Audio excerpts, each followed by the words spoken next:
Hi dear student, अपन यहाँ पे अभी थोड़ा थ्योरी का पार्ट लेके चल रहे हैं और अपन ने स्टार्ट कर दिया था वहाँ पे विद्युत क्षेत्र और आगे अपन पढ़ने वाले थे यहाँ विद्युत क्षेत्र रेखाएं।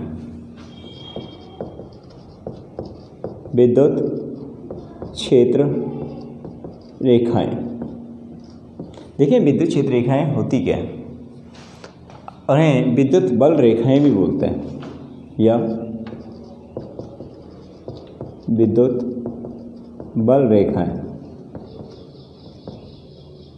ठीक है, विद्युत क्षेत्र रेखाएं या विद्युत बल रेखाएं तो अपन जानेंगे। जैसे मान लेते हैं ये कोई विद्युत क्षेत्र है, पहला वर्ड विद्युत क्षेत्र। और विद्युत क्षेत्र वैसे मैं परिभाषा में पढ़ा चुका हूँ, बट यहाँ से अपन गुणधर्म लेके पूरा टॉपिक एक साथ एक्सप्लेन कर रहे हैं अपन। ये विद्युत क्षेत्र है हमारा पूरा और इस विद्युत क्षेत्र में कोई धनावेश है तो ये इस पे क्या लगेगा, विद्युत बल लगेगा। बल लगेगा तो ये जिस पथ पे भी क्या रहेगा, गति करेगा। ऐसे मान लेते हैं ऐसी गति करेगा, चाहे ऐसी गति करेगा, चाहे ऐसी गति करेगा। तो ये पथ है कौन सा, हमें क्या नहीं पता कौन से पथ पे कर रहा है। तो ये अपन मान के चलते हैं काल्पनिक पथ पे। किस पे? काल्पनिक पथ पे। ठीक है, और इस काल्पनिक पथ पे गति करेगा, उस पथ को हमने क्या नाम दे दिया, पूरा विद्युत क्षेत्र रेखाएं। क्या नाम दे दिया उसे? विद्युत क्षेत्र रेखाएं। आपने कहा किस में कर रहा है गति? विद्युत क्षेत्र में। किस कर रहा है? विद्युत क्षेत्र में। तो मैंने कहा किसी विद्युत क्षेत्र में धनावेश स्वतंत्रतापूर्वक जिस काल्पनिक पथ पर क्या करता है, गति करता है, उसे विद्युत क्षेत्र रेखाएं कहते हैं। या एक परिभाषा ये भी दे सकते हैं, इन सब शब्दों का ये तालमेल है। किसी विद्युत क्षेत्र में कि अपन एकांक धनावेश को, किसको? एकांक धनावेश को क्या करें, गति करने के लिए स्वतंत्रतापूर्वक छोड़ दें। तो ये जिस काल्पनिक पथ पर क्या करेगा, गति करेगा, उसे अपन कहते हैं विद्युत क्षेत्र रेखाएं कहते हैं। ठीक है, दोनों परिभाषा समान है, कोई दिक्कत नहीं है। मैंने कहा किसी विद्युत क्षेत्र में एकांक धनावेश को गति करने के लिए स्वतंत्रतापूर्वक छोड़ दें तो वह जिस काल्पनिक पथ पर गति करता है उसे क्या कहते हैं भैया? विद्युत क्षेत्र रेखाएं कहते हैं। एक और परिभाषा क्या है, तो मैंने कहा किसी विद्युत क्षेत्र में धनावेश को, ध्यान देंगे, किसी विद्युत क्षेत्र में धनावेश जिस काल्पनिक पथ पर स्वतंत्रतापूर्वक गति करता है उसे विद्युत क्षेत्र रेखाएं कहते हैं। आगे हम पढ़ने वाले हैं विद्युत क्षेत्र रेखाओं के गुणधर्म। विद्युत क्षेत्र रेखाओं के गुणधर्म। विद्युत क्षेत्र रेखाओं के गुणधर्म की बात करते हैं। विद्युत क्षेत्र रेखाओं के गुणधर्म। मैंने कहा जो विद्युत क्षेत्र रेखाओं के गुणधर्म हैं वो है क्या? नंबर 1, पहला गुणधर्म वैसे मैं पिछली वीडियो में बता चुका था, बट यहाँ दोबारा से रिपीट कर रहा हूँ। मैंने कहा Q ग्रेटर देन 0 के लिए क्वेश्चन बनता है कि विद्युत क्षेत्र रेखाओं का चित्रण कीजिए। तो Q ग्रेटर देन 0 का मतलब होता है धनावेश, और कितना है? 1 है तो एकल धनावेश। क्या नाम देंगे इसे? एकल धनावेश। और एकल धनावेश के कारण जो विद्युत क्षेत्र रेखाएं होती हैं, आपको पता है जब 1 है तो हमेशा वो निकल के कहाँ जाएगा? पृष्ठ के लंबवत निकल के वो अनंत की ओर गमन करेगा। किधर जाएगा? अनंत की ओर। पृष्ठ के लंबवत निकल के कहाँ जाएगा? अनंत की ओर। तो ये विद्युत क्षेत्र रेखाओं का क्या हो गया? चित्रण। क्या हो गया? चित्रण हो गया। इस तरह से चित्र बनाना है आपको।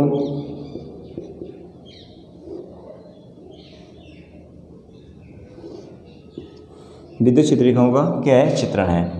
तो मैंने कहा एकल धनावेश के कारण जो विद्युत क्षेत्र रेखाएं होती हैं वो पृष्ठ के लंबवत क्या जाती हैं? अनंत की ओर गमन करती हैं। और नंबर 2, Q लेस देन 0 मतलब एकल धनावेश। एकल धनावेश। और एकल धनावेश के कारण जो विद्युत क्षेत्र रेखाएं हैं वो क्या होती हैं हमारे?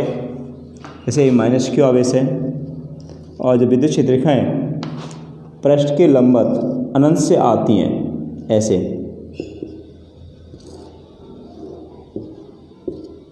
कहाँ से आएंगी? अनंत से। तो दोनों गुणधर्म मैंने आपको पहले पढ़ा दिए थे, ये दोनों, कि एकल धनावेश के कारण जो विद्युत क्षेत्रिकाएँ होती हैं वो पृष्ठ की क्या आती हैं, लंबवत आती हैं। तो ये दोनों गुणधर्म समझ में आ गएंगे। आगे नंबर तीसरा गुणधर्म, नंबर 3 गुणधर्म ध्यान दोगे भैया। तीसरा गुणधर्म क्या है? थर्ड गुणधर्म, तीसरा गुणधर्म ये है कि जो विद्युत क्षेत्रिकाएँ होती हैं वो बंद लूप नहीं बनाती हैं। मैंने कहा जो विद्युत क्षेत्र रेखाएं बंद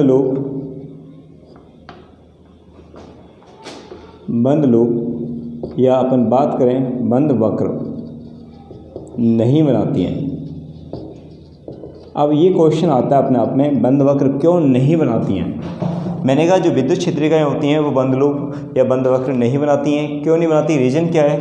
देखो समझो यहाँ पे कि ये से प्लस क्यू आवेश है, तो विद्युत क्षेत्रिकाएँ ये क्या है? माइनस क्यू आवेश है। तो विद्युत क्षेत्रिकाएँ धन आवेश से चल के माइनस क्यू आवेश पे क्या होती है? समाप्त होती है। लूप कब आती? वापिस ऐसे आती यूँ तब लूप बनाती, बट ये लूप नहीं बनाती। लूप चल के कहाँ धनावेश से चलकर कहाँ समाप्त हो गई? ऋणावेश पे हो गई, तो ऐसे यहाँ धनावेश चल के ऋणावेश समाप्त हो गई। लूप कैसे बनेगा? बंद लूप। ध्यान दोगे जैसे आपने पढ़ा है 10th क्लास में चुंबकीय क्षेत्रेखाएँ। चुंबकीय क्षेत्रेखाएँ देखें ये एन और ये क्या होगा? एस, उत्तरी ध्रुव और दक्षिण ध्रुव। उत्तरी ध्रुव से चुंबकीय क्षेत्रेखाएँ निकल के दक्षिण ध्रुव की ओर गमन करती हैं ऐसे बाहर, और जबकि अंदर चुंबकीय क्षेत्रेखाएँ होती हैं वो दक्षिण ध्रुव से कह जाती हैं उत्तरी ध्रुव की ओर आती हैं। तो एक ऐसे लूप बन गया, ये होता है लूप, बंद लूप। ठीक है, ये कैसा है? बंद लूप नहीं है। तो समझ में आया? तो मैंने कहा जो हमारे क्वेश्चन बनता है एक, विद्युत क्षेत्रिकाएँ बंद लूप नहीं बनाती हैं। क्यों नहीं बनाती? क्योंकि विद्युत क्षेत्रिकाएँ धनावेश से चलकर कहाँ पर? ऋणावेश पर समाप्त हो जाती हैं, ऋणावेश पर समाप्त हो जाती हैं। नंबर 4 कि जो विद्युत क्षेत्रिकाएँ होती हैं, एक दो क्वेश्चन बनते हैं इस पर। एक ये भी इम्पोर्टेंट है, राजस्थान बोर्ड में आ चुका है। विद्युत क्षेत्र रेखाएं सतत होती हैं। सतत मतलब कंटिन्यूअस। सतत का मतलब क्या होता है? कंटिन्यूअस, लगातार सतत होती हैं। या यही बात कह सकता है कि विद्युत क्षेत्रिकाएँ एकाएक नहीं टूटती हैं, कि विद्युत क्षेत्र रेखाएँ एकाएक नहीं टूटती हैं, नहीं टूटती हैं। तो साथ में एकाएक नहीं टूटती हैं, क्यों नहीं टूटती? ये क्वेश्चन पूछा जाता है। और एनसीईआरटी का क्वेश्चन भी है कि विद्युत क्षेत्रिकाएँ सतत क्यों होती हैं या एकाएक नहीं टूटती हैं, क्यों नहीं होती है? उसका रीजन समझेंगे आपको। जैसे हमारे विद्युत क्षेत्र का ये प्लस क्यू आवेश है, ये माइनस क्यू आवेश है, तो विद्युत क्षेत्रिकाएँ बिल्कुल ऐसे जाएंगी। अब ये टूटेंगी तो बीच में क्या होगा? विद्युत क्षेत्र का मान 0 होगा। अगर टूट नहीं रही तो आपको तो लगातार जा रही, तो विद्युत क्षेत्र का मान क्या नहीं है? शून्य नहीं है। विद्युत क्षेत्र का मान क्या नहीं है? शून्य नहीं है। तो भाई शून्य होगा तभी तो टूटेगा। तो आपको क्या आंसर देना है कि विद्युत क्षेत्र रेखाएँ सतत होती हैं या विद्युत क्षेत्र रेखाएँ एकाएक टूटती नहीं हैं, क्योंकि विद्युत क्षेत्र रेखाओं के मध्य विद्युत क्षेत्र का मान 0 नहीं होता है। समझ में आया होगा? मध्य विद्युत क्षेत्र का मान क्या नहीं होता है? 0 तो नहीं होता है। तो ये बात समझ में आई होगी कि मध्य में विद्युत क्षेत्र का मान क्या नहीं होता? 0 नहीं होता। मैंने लिखा E ≠ 0, इसलिए नहीं टूटती हैं। नंबर 5 ये भी इम्पोर्टेंट है, ये भी आया हुआ राजस्थान बोर्ड में, और ये भी कैसा है? इम्पोर्टेंट है। तो आगे मैंने कहा विद्युत क्षेत्र रेखाएँ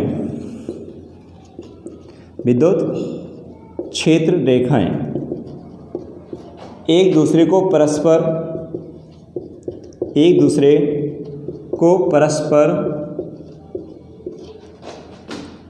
नहीं काटती हैं, या प्रतिच्छेद करती हैं।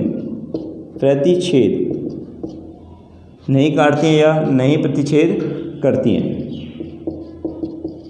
ये बात समझ में आना चाहिए कि जो विद्युत क्षेत्र होते हैं वो एक दूसरे को परस्पर नहीं काटती हैं या प्रतिच्छेद नहीं करती हैं। रीजन क्या है उसका? क्योंकि आप देखो विद्युत क्षेत्र रेखाएँ हमेशा ऐसे जाती हैं, जैसे समरूप विद्युत क्षेत्र है, हमने पढ़ाया था कि उसको अपन समांतर रेखाओं से बैक करते हैं। तो ये इसका पीछे सिरा क्या होता है? प्लस होता है, ये सिरा क्या होता है? माइनस होता है। अब काटेगी तो दूसरी विद्युत क्षेत्र रेखा इसको ऐसे आएगी नहीं आएगी? वो ये क्या होगा? यहाँ पे माइनस आएगा और यहाँ पे क्या आएगा? प्लस। तो माइनस माइनस क्या भिड़ सकते हैं क्या? तो ऐसी दो दिशाएं आ रही हैं, एक तो यूँ आ गया और एक ऐसे काटने के लिए क्या चाहिए? इसको ऐसे चाहिए। और जब तो काटेगी, और काटेगी तो क्या माइनस से माइनस बढ़ जाएंगे, क्या नहीं कटेंगे, तो एक दूसरे को ये क्या करेंगे, प्रतिकर्षित करेंगे, और प्रतिकर्षित करेंगे तो एक दूसरे को कैसे बढ़ जाएंगे, ऐसे बढ़ जाएंगे। तो ये एक दूसरे को, तो अपन कह सकते हैं कि क्वेश्चन बनता है कि विद्युत क्षेत्र रेखाएं एक दूसरे को प्रतिच्छेद क्यों नहीं करती हैं या क्यों नहीं काटती हैं। तो समझ में आ गया होगा कि विद्युत क्षेत्रों की कटान बिंदु पर प्रतिच्छेद नहीं करती हैं। क्यों नहीं करती, रीजन सुन लें इधर, क्योंकि कटान बिंदु पर या प्रतिच्छेद बिंदु पर विद्युत क्षेत्र की कितनी दिशा मिलती हैं, 2 दिशाएं मिलती हैं, जो कि कैसा है, असंभव है। कैसा भैया, असंभव है। कैसा है, असंभव है। नंबर 6, ये तीनों पॉइंट ऐसे हैं जो इम्पोर्टेंट हैं, वो खूब आए हुए हैं, एक एक अंक में क्वेश्चन में पूछे जाते हैं ये तीनों क्वेश्चन, कि विद्युत क्षेत्र रेखाएं एक दूसरे को क्यों नहीं काटती हैं या उनका प्रतिच्छेद नहीं करती, क्योंकि मैंने कहा कटान बिंदु पर विद्युत क्षेत्र की कितनी दिशाएं मिलती हैं, 2, जो कि कैसी हैं, असंभव हैं, जो कि कैसी हैं, असंभव है। ठीक है, तो ध्यान दोगे, इधर देख लो। ये नंबर 6 क्या है, छठा, ये जो हमारी विद्युत क्षेत्रिकाएं होती हैं उनमें अंदर एक प्रत्यास्थता का गुण होता है। मतलब ये होता है कि वो संकुचन का प्रयास करती हैं। जो विद्युत क्षेत्र रेखाएं होती हैं वो किसका प्रयास करेंगे, हमारा संकुचन का।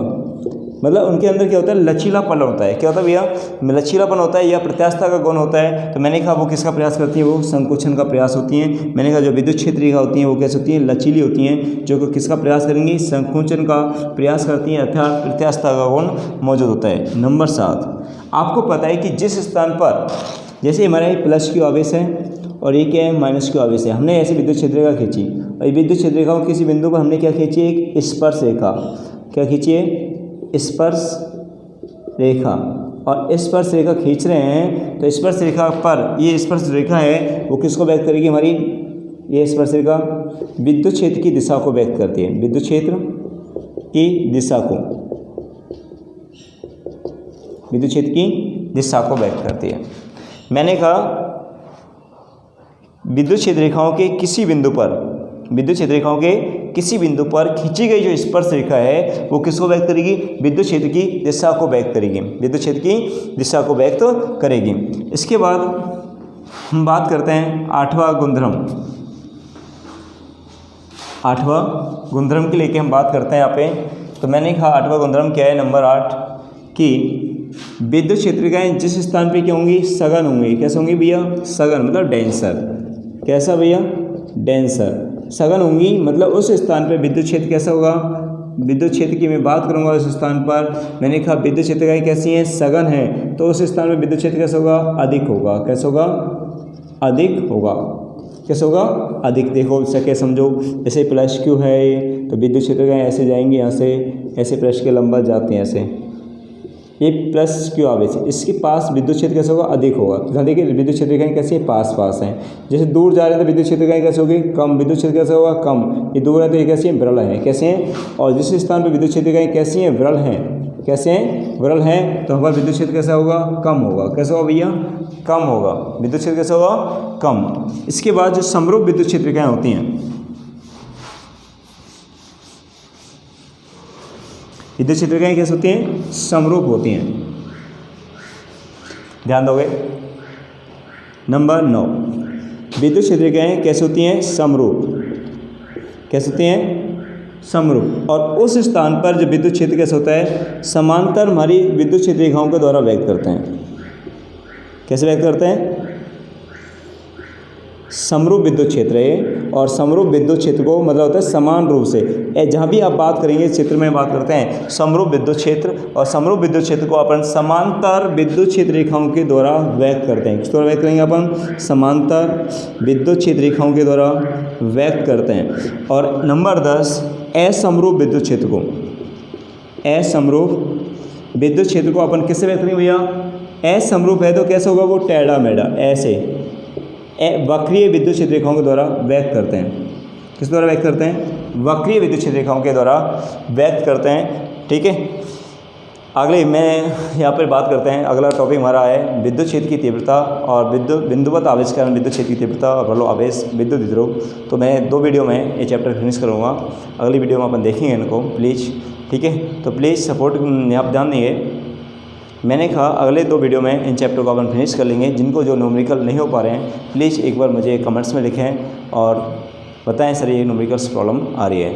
जैसे मैंने कहा था यहाँ पर एक से लेकर आप तो 13 एग्जाम्पल तक आप सॉल्व कर सकते हैं।